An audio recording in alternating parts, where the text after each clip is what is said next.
a team of staff who are clinical and also supporting the local community for those with who are living in Islington, in that borough, who have dementia. So my topic for today is to just raise an awareness of what dementia is, what getting a diagnosis involves, and where are we now in terms of what is the future for dementia here? And I'll take some questions. I am probably not able to give any other sort of collaborative information in another place because I wouldn't have the full information to give. So when we say dementia, what comes to mind to people who hear that word?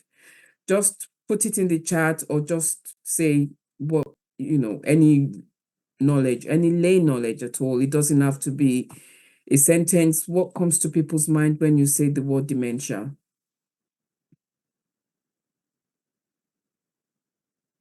It's just for me to have an idea. Okay, that's right. It is another name. It's a word that people just see it as, oh, what is it? It's, there's something going wrong with this person. There's a negative connotation. Yes, forgetting things. Yeah. But it covers a lot of other symptoms. But we can't just be, when there's a diagnosis, there has to be an umbrella term. So dementia covers all those other symptoms that have been put in the chat. When we look at all the symptoms, we tend to wonder, is it something that we see in that person when the person has dementia? Can you see two people and say this person has dementia or that person has dementia? Do we feel that way? Do we feel we can see it when we see someone with dementia? Thank you.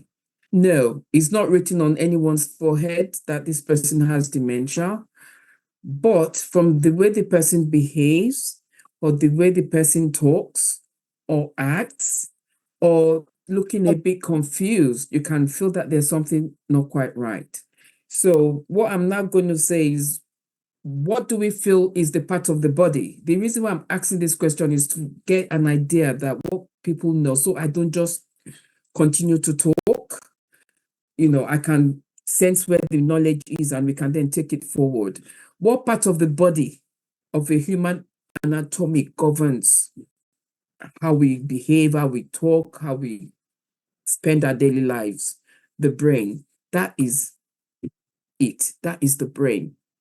So anything that goes wrong in the brain, anything at all, you find that everything will start to show in terms of where that brain has that injury. It is not a physical impact in the brain. It is just when the cells in the brain that governs every action of a human being starts being compromised.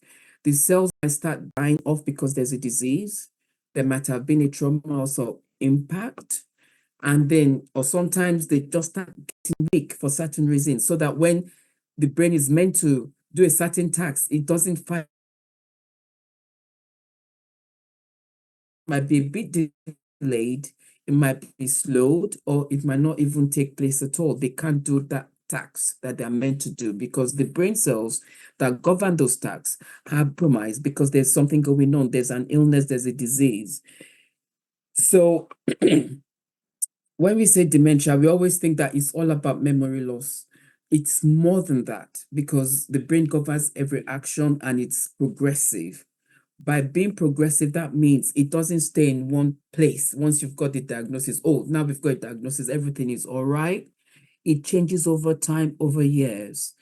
As the brain cell starts showing signs of deterioration, those cells start shrinking. And when they do like a scan of the brain, they notice that the brains, in that particular patient are shrunk. Those parts that are shrunk are not going to be regenerated again. Those memories, those actions of those brain cells are gone. So you can find that people start doing less and less. They're communicating less. They're needing more help. They're not able to manage their daily living skills. Then the family members, friends, parents taking over and doing initially it's mild, then it progresses to moderate, then it can be very severe, and towards the end of life. So I'm just going to say, we have an idea of the symptoms. Do we have an idea of how many types of dementia that people can have? Because there are different causes that get, diseases that gets to the brain, and each person would behave very differently. You see one person with dementia, you only see one person with dementia, and their lifestyle, the support they have will also determine how that dementia progresses. So do we have a rough idea of how many different types of dementia that we have that have been diagnosed currently? Just, you can give me any numbers on the chat.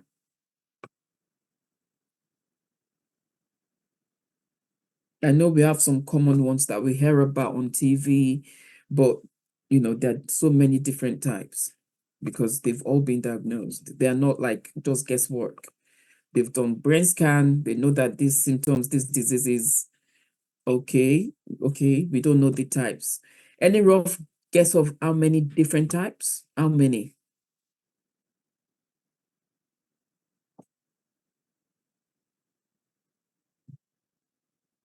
Any on the charts? No. Okay. We have currently over 120 different types of dementia that have been diagnosed, that people have experienced. So it is a very, very common disease right now. 120, over 120. The common dementia that we all know is the Alzheimer's disease, which is just a particular kind of dementia which just happens when the cells starts to die off. There's no cause for it. They just notice that this person is, having difficulties in their language, difficulties in getting tasks done. Maybe they're not dressing properly. Maybe they're not communicating well. Maybe they're forgetful in terms of what they need to do, forgetting appointments, forgetting to take their medication. And then the family starts to worry. They think, oh, maybe it's old age, but it isn't, because people who are old, not all of them have dementia. There are old people without dementia. There are people in their 80s who are fine without dementia, 90s without memory problem. But it is more common when they're older. So statistics show that it increases with age as well. So when we look at